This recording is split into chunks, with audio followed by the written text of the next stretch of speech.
everyone, I'm your host Madeline, and welcome to another episode of Mind of Madeline. This is the podcast where we talk about the reality of living in your 20s, the ups, the downs, and all the ins and outs that nobody really prepares you for. My hope is that by sharing my experiences, whether they're wins, mistakes, or lessons I'm learning, you'll find a little comfort, encouragement, or maybe even guidance you need during the season of your own life. Think of me as your virtual friend, your big sister, or maybe your little sister if you're older than me. Either way, I'm really happy you're here, so grab your favorite drink, get comfortable, and let's get into today's episode. Okay, starting over isn't failure. The truth, lately I've been feeling deprived, overwhelmed, discouraged. I'm 25 years old and I don't know exactly what I'm doing with my life. I open social media and I see people my age getting married, buying homes, earning degrees, building careers, traveling the world. Then I see people who are single, successful, and chasing their dreams. Others are still living with their parents while figuring out their life. And honestly, it gets hard to know where you fit in. Because depending on who you ask, even for myself, I'm either successful or very much behind. I spent so much of my life feeling like I'm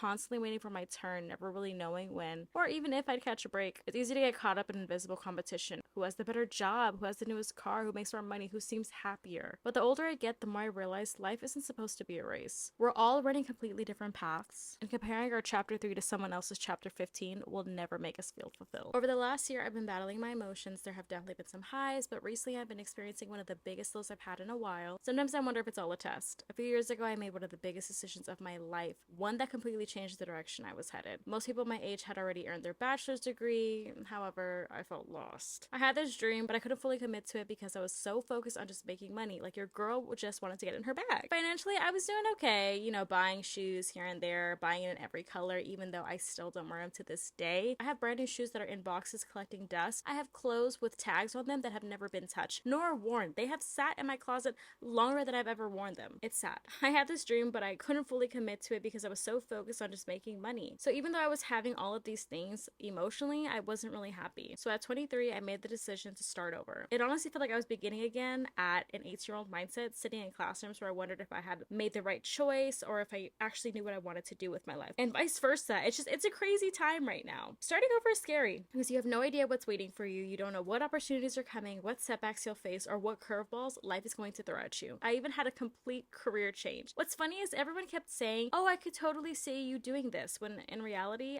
even though I'm very grateful for where I'm at, the dream I've had in my heart hasn't changed, and it never did. I've always wanted to create, make a difference, either in my actions or my words. And another factor is social media is incredibly competitive. Some people seem to post over and over again and suddenly everything just clicks. Others work just as hard and don't see the same results. That's where comparison started creeping into my life. I honestly have questioned whether I should quit social media more times than I like to admit. Like honestly, just yesterday. Actually, 5 hours ago before I started doing this, I was like, actually, I'm just going to disconnect from the world again. I've asked myself, am I doing this because I genuinely love creating or am I chasing validation? And maybe that's you right now, sitting there wondering if your dream is even worth all the pain and the exhaustion. Those are hard questions to sit with. I love this quote about motivation: the pain of discipline or the pain of regret. Jim Rohn, he's this philosopher who spoke about this, and it basically goes over discipline being temporary and how it yields a lifetime of rewards, whereas regret is an enduring heavy burden. So you get to decide, what do you choose? I made a choice. I decided I choose pain of discipline. So I want to share something that completely changed my perspective. I guess you could say my turning point. So there was a point where I actually walked into the counselor's office. I was getting fed up with my job. Even though the money was great, I was there before the sun came up and I was there when it went down. So I never really saw sunlight, and honestly on my days off I was exhausted. But mind you, since I was 10, this is exactly what I wanted, and I'm so happy that I got the opportunity. I met so many amazing people. I was blessed in so many ways.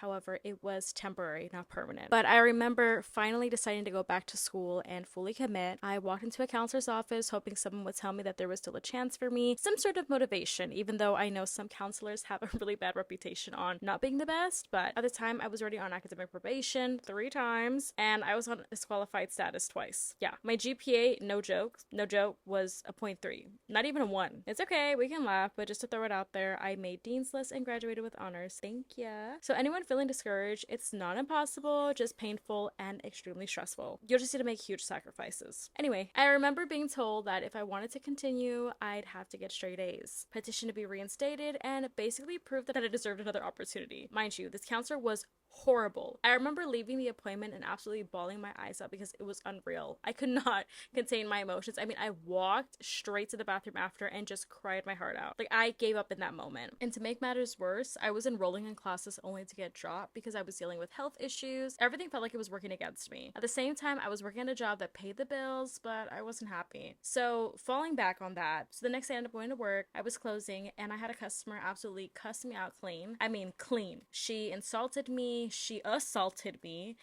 while I was at work on the clock, and I remember thinking, this can't be it. I deserve more. I meant for more. And usually I brush it off because I was in a management role and I didn't say anything disrespectful. I genuinely just walked out. I walked out the store with my keys. Deep down, I was like, nope, I meant for something more. My store manager at the time actually pressed me about apologizing to the customer. And I don't know why in my delusional mind, I thought, oh my goodness, she's gonna come out here and tell me like they apologized, da da da da. Girl, they were never gonna apologize. They were expecting me to apologize. I even told HR verbatim on the phone, you guys owe me an apology for what I just had to put up with. When I tell you it was bad, it was bad. That'd be a story time for another time. Let me know if you guys want to hear it though.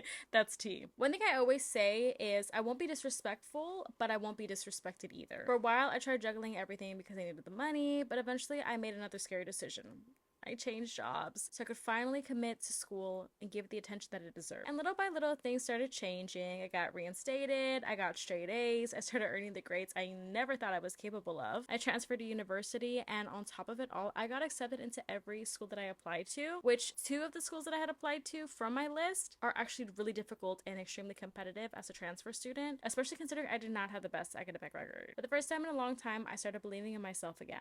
And that's why I say starting over isn't failure, because sometimes starting over is exactly what puts you on the path where you are meant to be. If someone had looked at my transcript a few years ago, they probably would have assumed I wouldn't have made it this far. Transcripts don't measure determination, and they definitely don't decide your future. So what's next? So this podcast isn't about pretending to have all the answers. It's about figuring out life together. Some weeks we'll talk about social media, other weeks we'll talk about confidence, school, career goals, friendships, relationships, or whatever life happens to throw our way. I don't exactly know where this podcast is going anymore, but maybe that's the point. If you're listening and you also feel like you're starting over, whether it's your career, your education, your mental health, or just life in general, I hope this becomes a place where you feel understood. I hope we can remind each other that progress doesn't have to be perfect. Sometimes showing up is enough. So to close, if no one has told you this lately, you are not behind, you're not failing because your timeline looks different, and you don't need to have your entire life figured out at 25 or 36 or even 70. I want you to leave with this. I refer to this a lot actually. So I refer to this a lot about how certain celebrities have also experienced failure in their past, and their age didn't determine their success. I mean, take Vera Wang for example. She didn't open her first bridal boutique until she was 40. Julia Child had a breakthrough in her cookbook at 51. Laura Wilder, the creator of The Little House on the Prairie, didn't write her first book till she was 65. So she was 65. It goes to show that there is no exact timeline. The age that you currently hold does not make you insignificant of the dreams that you will pursue. So as long as you remain optimistic no matter what and continue to keep going, which is what matters, to keep going, you'll get there. Life isn't about getting somewhere first. It's about becoming someone you're proud of along the way. Thank you so much for spending this time with me and listening to me vent. This is just the beginning of Mind of Madeline, and I'm really excited to see where this journey takes us. I'll talk to you in the next episode.